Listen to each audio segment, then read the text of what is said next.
Que bom ter você aqui com a gente, começando o dia, adorando ao Senhor, buscando a sua face, ouvindo a sua voz e o conhecendo cada vez mais por meio da palavra de Deus.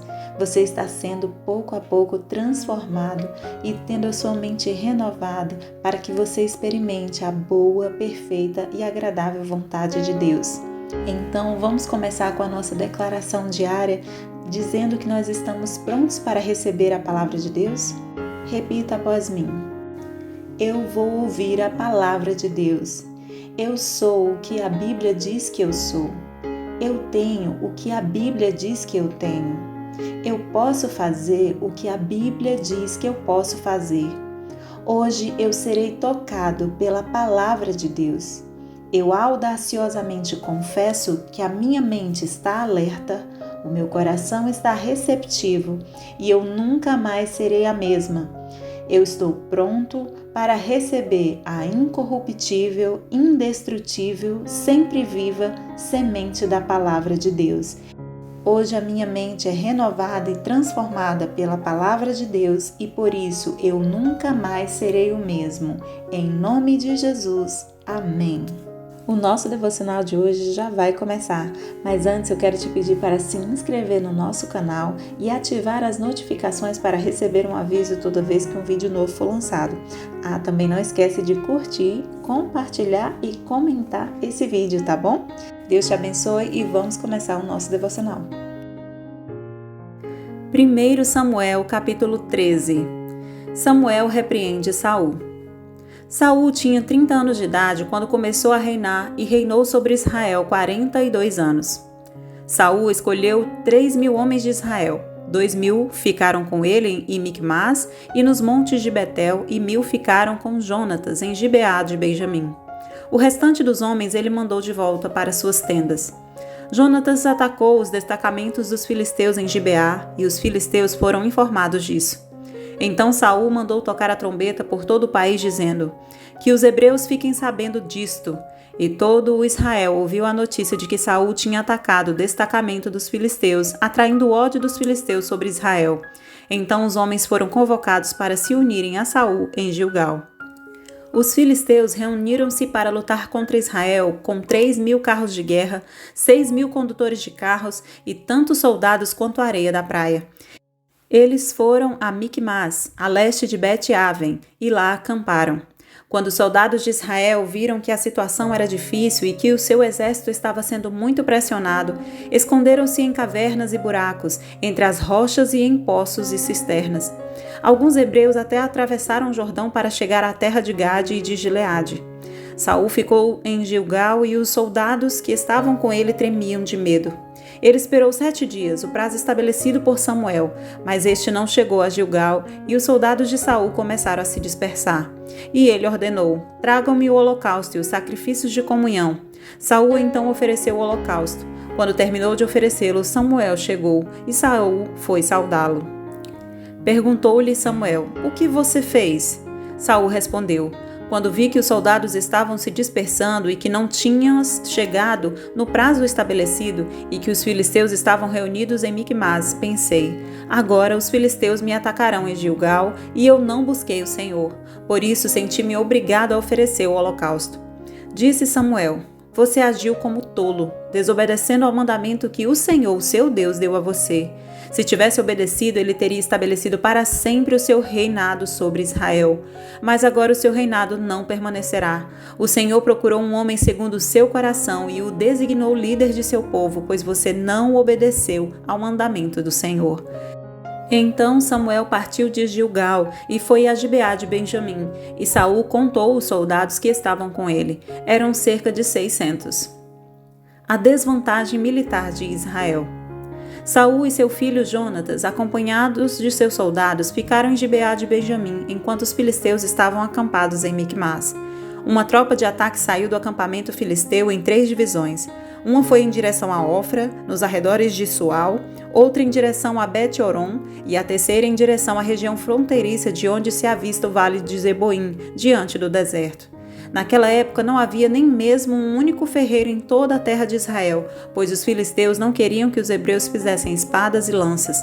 Assim, eles tinham que ir aos filisteus para afiar seus arados, enxadas, machados e foices. O preço para afiar rastelos e enxadas era 8 gramas de prata e 4 gramas de prata para afiar tridentes, machados e pontas de aguilhadas. Por isso, no dia da batalha, nenhum soldado de Saul e Jonatas tinha espada ou lança nas mãos, exceto o próprio Saul e seu filho Jonatas. Jonatas ataca os filisteus. Aconteceu que um destacamento filisteu foi para o desfiladeiro de Micmas. 1 Samuel capítulo 14. Certo dia, Jonatas, filho de Saul, disse ao seu jovem escudeiro: "Vamos ao destacamento filisteu do outro lado." Ele, porém, não contou isso a seu pai. Saul estava sentado debaixo de uma romanceira na fronteira de Gibeá, em Migron. Com ele estavam uns 600 soldados, entre os quais Aías, que levava o colete sacerdotal. Ele era filho de Aitube, irmão de Icabode, filho de Finéias e neto de Eli, o sacerdote do Senhor em Siló. Ninguém sabia que Jonatas havia saído. Em cada lado do desfiladeiro que Jonatas pretendia atravessar para chegar ao destacamento filisteu, havia um penhasco íngreme, um se chamava Bozês e o outro Sené. Havia um penhasco ao norte na direção de Micmas e outro ao sul na direção de Geba. E Jonatas disse ao seu escudeiro: "Vamos ao destacamento daqueles incircuncisos. Talvez o Senhor haja em nosso favor, pois nada pode impedir o Senhor de salvar, seja com muitos, seja com poucos." Disse o seu escudeiro: "Faze tudo o que tiveres em mente, eu irei contigo." Jonatas disse: "Venha, vamos atravessar na direção dos soldados e deixaremos que nos avistem. Se nos disserem: 'Esperem aí até que chegamos perto', ficaremos onde estivermos e não avançaremos. Mas se disserem: 'Subam até aqui', subiremos, pois este será um sinal para nós de que o Senhor os entregou em nossas mãos."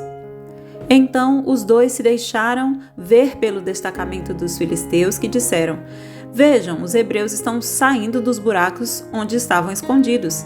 E gritaram para Jonatas e seu escudeiro: "Subam até aqui e daremos uma lição em vocês."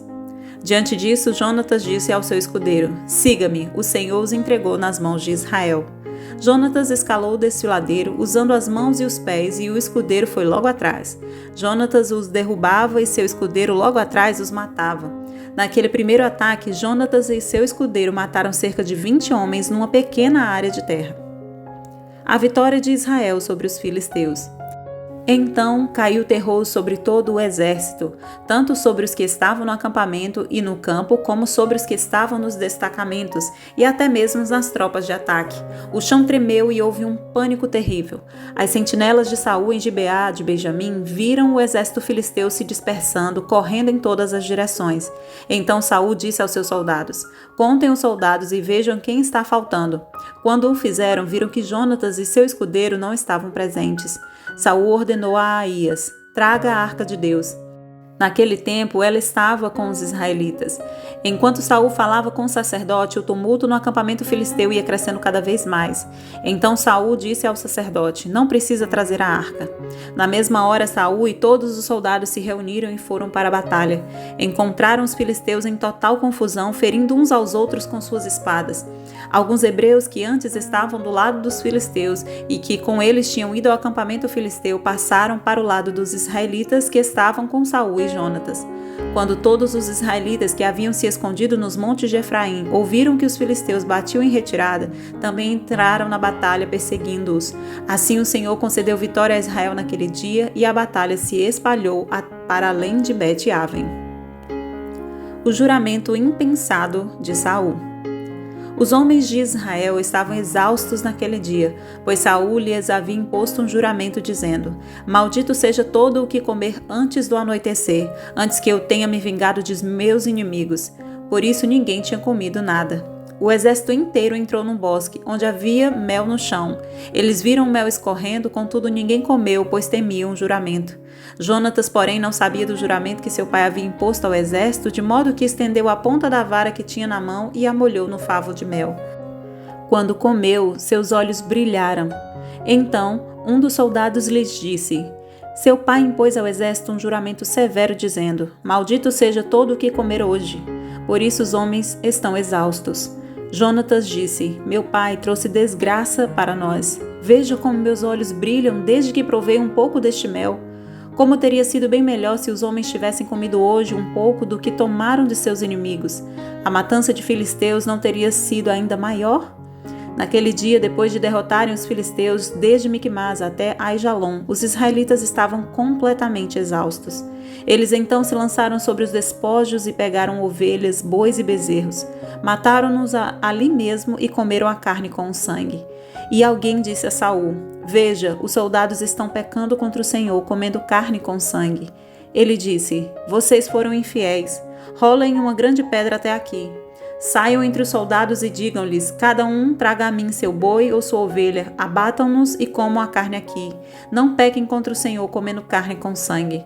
Assim cada um levou seu boi naquela noite e ali o abateu. Então Saul edificou um altar para o Senhor. Foi a primeira vez que fez isso. Saul disse ainda: Desçamos atrás dos filisteus à noite, vamos saqueá-los até o amanhecer e não deixemos vivo nenhum só deles. Eles responderam: Faze o que achares melhor.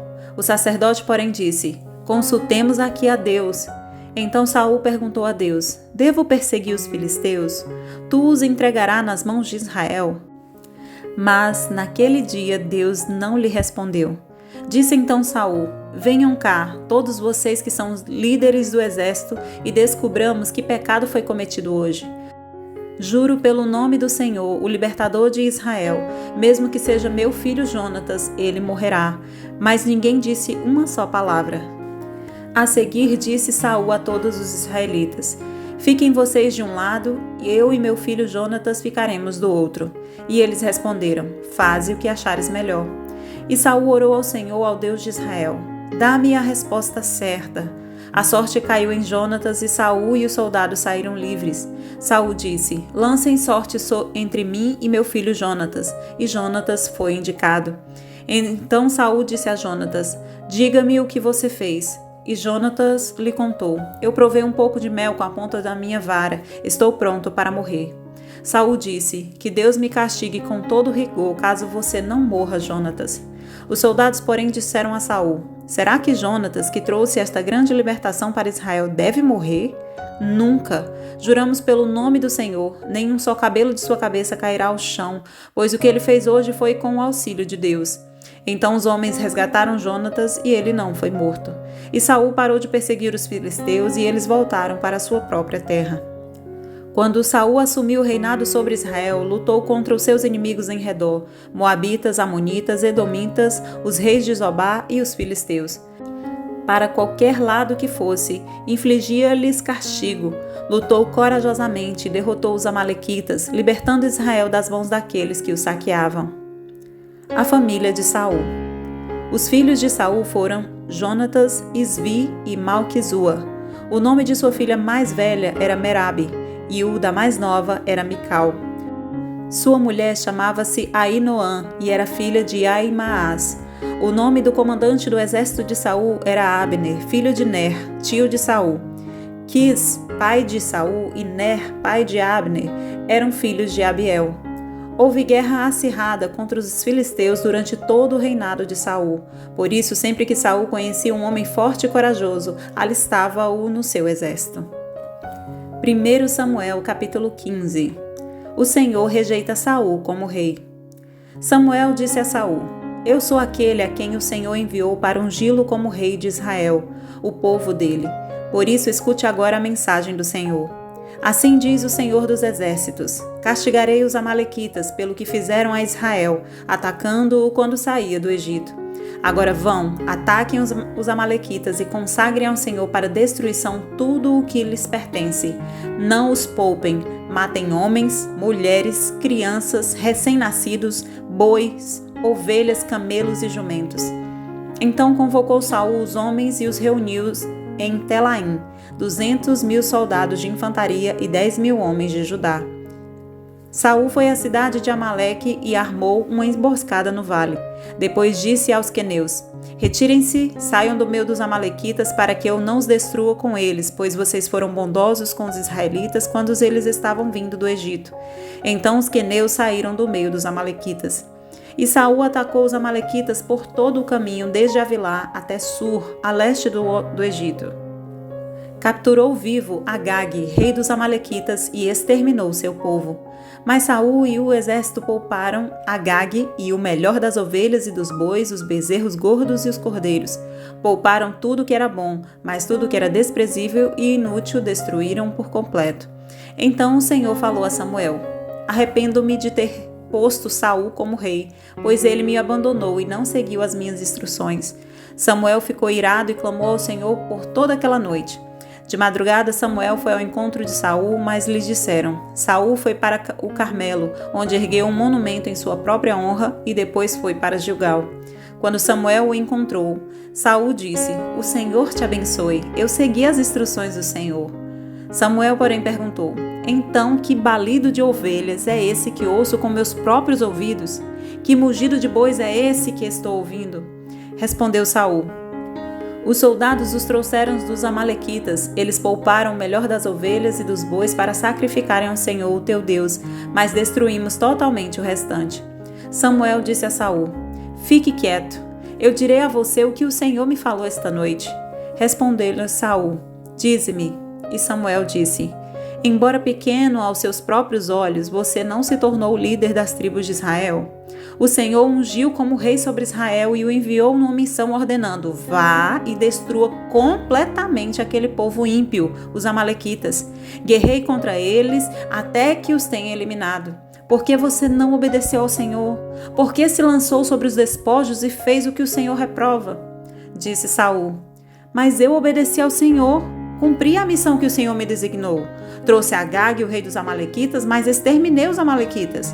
Os soldados tomaram ovelhas e bois dos despojos, o melhor que estava consagrado a Deus para destruição, a fim de que os sacrificarem ao Senhor, o seu Deus, em Gilgal. Samuel, porém, respondeu: Acaso tem o Senhor tanto prazer em holocaustos e em sacrifícios quanto em que se obedeça a sua palavra? A obediência é melhor do que o sacrifício, e a submissão é melhor do que a gordura de carneiros, pois a rebeldia é como o pecado da feitiçaria, a arrogância como o mal da idolatria. Assim como você rejeitou a palavra do Senhor, ele o rejeitou como rei. Pequei, disse Saul, violei a ordem do Senhor e as instruções que tu me deste. Tive medo dos soldados e os atendi. Agora eu te imploro, perdoa o meu pecado e volta comigo para que eu adore o Senhor. Samuel, contudo, lhe disse: Não voltarei com você. Você rejeitou a palavra do Senhor e o Senhor o rejeitou como rei de Israel. Quando Samuel se virou para sair, Saul agarrou a barra do manto dele e o manto se rasgou. E Saul lhe disse: O Senhor rasgou de você hoje o reino de Israel e o entregou a alguém que é melhor que você. Aquele que é a glória de Israel não mente nem se arrepende, pois não é homem para se arrepender. Saul repetiu: Pequei, agora honra-me perante as autoridades do meu povo e perante Israel. Volta comigo para que eu possa adorar o Senhor, teu Deus. E assim Samuel voltou com ele e Saul adorou o Senhor. Então Samuel disse: Traga-me Agag, o rei dos amalequitas. Agag veio confiante, pensando: Com certeza já passou a amargura da morte. Saul, porém, disse: Assim como a sua espada deixou mulheres sem filhos, também sua mãe entre as mulheres ficará sem o seu filho. E Samuel despedaçou Agag perante o Senhor em Gilgal. Então Samuel partiu para Ramá e Saul foi para sua casa em Gibeá de Saul. Nunca mais Samuel viu Saul até o dia de sua morte, embora se entristecesse por causa dele, porque o Senhor se arrependera de ter estabelecido Saul como rei de Israel. 24 de março. E hoje nós vamos falar sobre pontos de referência. Baseado com o que está escrito em 1 Samuel 14:2, nós podemos perceber que em todo o Antigo Testamento, as árvores costumavam ser usadas como ponto de referência. As pessoas que habitam regiões rurais, por exemplo, nas quais há poucas placas na estrada, distante umas das outras, compreendem bem essa prática de usar as árvores como uma referência de lugar. Em 1 Samuel 14:2, Saul e seus homens estavam sentados sobre uma romanceira. E essa romanceira indicava o local exato onde ele estava, ou seja, servia como um ponto de referência. Débora, a juíza, julgava o povo debaixo de uma tamareira, conforme está escrito em Juízes 4 e 5. A ama de Rebeca foi enterrada ao pé de um carvalho, conforme que está escrito em Gênesis 35, 8. Isso nos mostra que as árvores também funcionavam como marcos para expressar distâncias, conforme está escrito em Gênesis 12, 6. Elas também eram usadas para delimitar fronteiras, conforme está escrito em Josué 19, 33, e servir de local de reunião, conforme está escrito em Juízes 9, 6.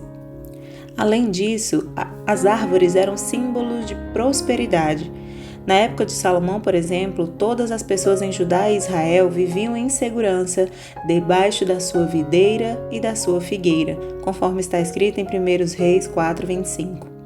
Uma vez que as árvores eram tão valorizadas, não é de se espantar que o rei Davi tenha chamado o homem que se deleita no Senhor de árvore plantada à beira de águas correntes.